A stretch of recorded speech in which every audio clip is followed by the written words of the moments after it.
In book 6, if you do want to, I would encourage you read the whole book. If you're pleasantly surprised, obviously, to go back and read it all when you get a chance. It's a good story, obviously, and do pay attention to this book. I found a kind of a touching book, book 6, in terms of going back and seeing a glimpse of Troy. And it's a glimpse into what the Trojans are fighting for. It's a glimpse into the life of peace and of humans in civilized existence, not killing one another, of family life, of political life, and that which ostensibly the Trojans are fighting to preserve, so to speak. So he goes back, Hector goes back, and he finds Paris there in bed with Helen, and he berates Paris for not fighting. Paris says, "Oh yeah, you're right. I don't know what I'm doing here," and says, "Yeah, I'll come with you." And then he has Hector has a poignant exchange with Helen that I'll refer you to, but I won't go to in particular. And then in a very touching scene, he sees his wife and baby son Astyanax on the walls of Troy. And again, it gives us an even, let's say, a more intimate glimpse of what they're fighting for in terms of the family life. Hector's, and I refer to a couple speeches there, and Hector's what's sometimes called his speech of the Warrior's Creed, and how one of the reasons he gives that he must fight is this sense of shame. So we talked about kind of the difference between a guilt culture and a shame culture, but part of, like, the flip side of the Greeks being so driven by honor, the flip side of that is this aversion of shame. Okay, so they seek actively external manifestations of honor, so external recognitions. So and so gave me a prize because I'm the best. Okay, so that's my external award. And what they desperately want to avoid is that external shame as well. But Hector also fights for the community. So there's this honor-shame dynamic, and then there's also this sense of family and community that he's trying to protect. So yeah, well, let's turn, as I said, to the actual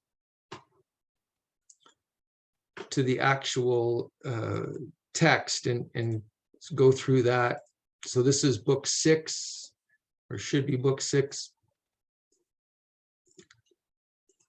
Yeah, so this is the text. This is Hector meeting Andromache, and Astyanax is there. Astyanax is a baby. His son doesn't have a lot of dialogue in this, but it's his wife Andromache and Hector in exchange. This is Andromache starting here. Reckless one, my Hector, your own fiery courage will destroy you. Have you no pity for him, our helpless son, or me and the destiny that weighs me down, your widow, now so soon? Yes, soon they will kill you off, all the Achaean forces massed for assault, and then, bereft of you, better for me to sink beneath the earth. What other warmth, what comforts left for me?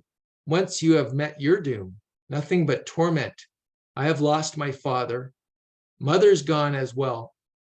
Father, the brilliant Achilles laid him low when he stormed Cilicia's city filled with people, Thebe with her towering gates. He killed Etion, not that he stripped his gear, he'd some respect at least, for he burned his corpse in all his blazoned bronze, then heaped a grave mound high above the ashes, and nymphs of the mountain planted elms around it, daughters of Zeus whose shield is storm and thunder. And the 7 brothers I had within our halls, all in the same day, went down to the house of death. The great godlike runner Achilles butchered them all, tending their shambling oxen, shining flocks. So this story is not discussed in the Iliad much further than this oblique reference to it, and we don't have a lot of information from other stories, but so there's this notion that Achilles, in a previous sacking of another city, Andromache's original home, had killed not only Andromache's father, but her 7 brothers as well. So it hasn't happened yet, but we as an audience know that Achilles is about to kill her husband, Hector. So let's say the mounting grief of this individual is in all literature. I can't think of many people who suffer much more than Andromache. And this is Andromache's speech continued. And mother, who ruled under the timberline of woody Placos once, he no sooner hailed her here with his other plunder than he took a priceless ransom, set her free, and home she went to her father's royal halls, where Artemis, showering arrows, shot her down. You, Hector, you are my father now, my noble mother, a brother too, and you are my husband, young and warm and strong. Pity me, please. Take your stand on the rampart here before you orphan your son and make your wife a widow. Draw your armies up where the wild fig tree stands, there where the city lies most open to assault, the walls lower, easily overrun. 3 times they have tried that point, hoping to storm Troy. Their best fighters, led by the great and little Ajax, famous Idomeneus, Atreus' sons, valiant Diomedes. Perhaps a skilled prophet revealed the spot, or their own fury whips them to attack. So Hector is now her world. She's lost her original family, as we just mentioned, and the appeal to Hector here is definitely very strong. It's in terms of this duty to the his wife, as all that she has, her whole world. She loses him, and her and his son will be in dire straits. She will obviously have great suffering. And tall Hector nodded, his helmet flashing. All this weighs on my mind too, dear woman, but I would die of shame. Remember that point we made on shame, honor, to face the men of Troy and the Trojan women trailing their long robes, if I would shrink from battle now, a coward. Nor does the spirit urge me on that way. I've learned it all too well, to stand up bravely, always to fight in the front ranks of Trojan soldiers, winning my father great glory for myself. For in my heart and soul, I also know this well, the day will come when sacred Troy must die. Priam must die and all his people with him. Priam, who hurls the strong ash spear. So just make a note here. In this sequence, it's almost as if Hector knows that Troy is fated to fall. He doesn't. I don't think we could say he does. In other parts of the Iliad, people say, "Oh, Troy will fall, you will die," and he taunts them back, says, "No, not as long as my arm is strong, and the gods are with us." That type of kind of defiant response, and feels that they can beat the Greeks back, and that this is not a fated end. In this sequence, in this exchange with Andromache, there's almost this tragic sense of inevitability hanging over it, that this is going to happen no matter what. We can't stop it, and all we can do is die honorably. Even so, it is less the pain of the Trojans still to come that weighs me down, not even of Hecuba herself. So Hecuba is his mother, and Priam's his father. So not even the grief he knows that Hecuba will have, and the grief and suffering of his father Priam, not even those, or the thought of my own brothers, in all their numbers, all their gallant courage, may tumble in the dust, crushed by enemies. That is nothing beside your agony, when some brazen Argive hails you off in tears, wrenching away your day of light and freedom. Then far off in the land of Argos you must live, laboring at a loom, at another woman's beck and call, fetching water at some spring, Messaeus or Hyperia, resisting it all the way, the rough yoke of necessity at your neck. And a man may say, who sees you streaming tears, there's the wife of Hector, the bravest fighter they could field, those stallion-breaking Trojans, long ago when the men fought for Troy.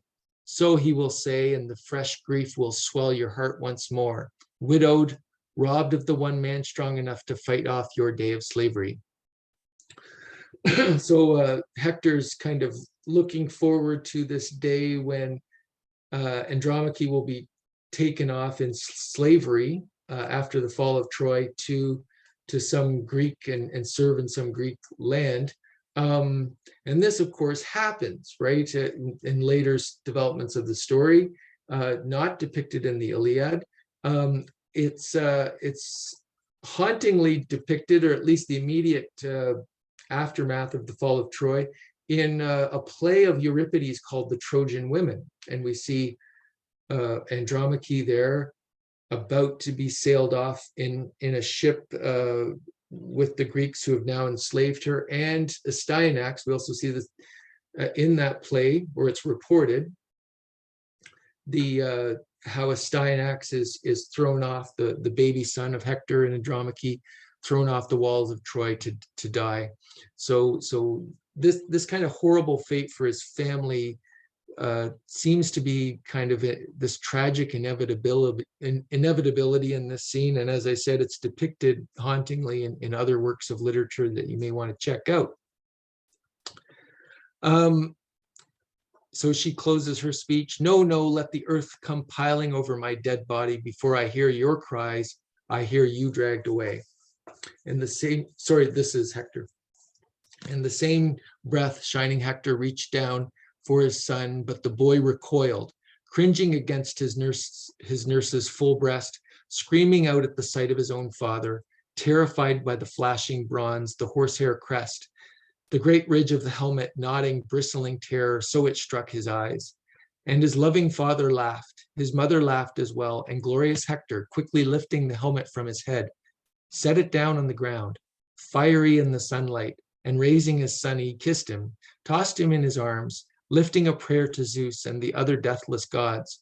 Zeus, all you immortals, grant this boy, my son, may be like me, first in glory among the Trojans, strong and brave like me, and rule all Troy in power. And one day let them say he is a better man than his father, when he comes home from battle bearing the bloody gear of the mortal enemy he has killed in war, a joy to his mother's heart.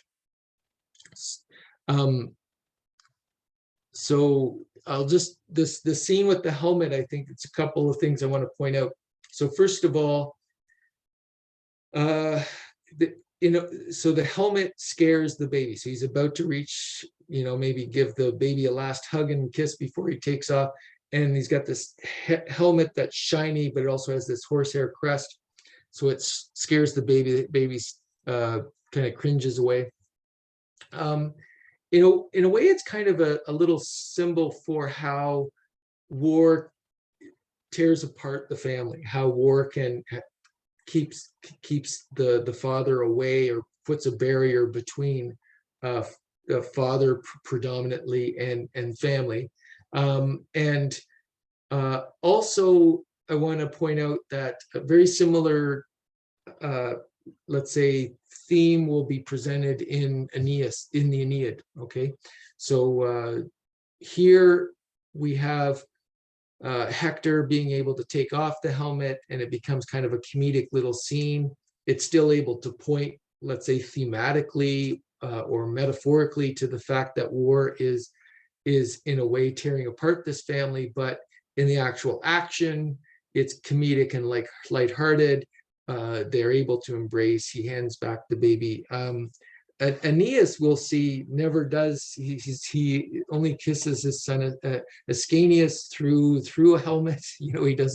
He's not able to really embrace his family in any way like Hector does. He doesn't have this kind of touching connection to family.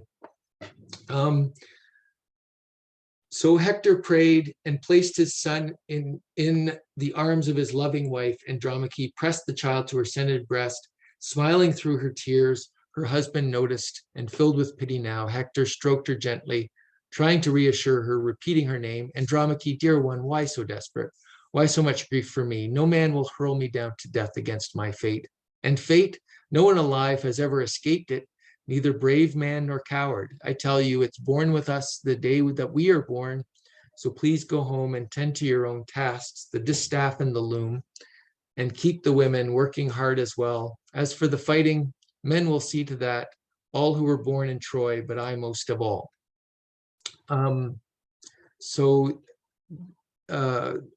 the other thing I want to point out is his prayer for his child is also very much, I think, a depiction that you would see in any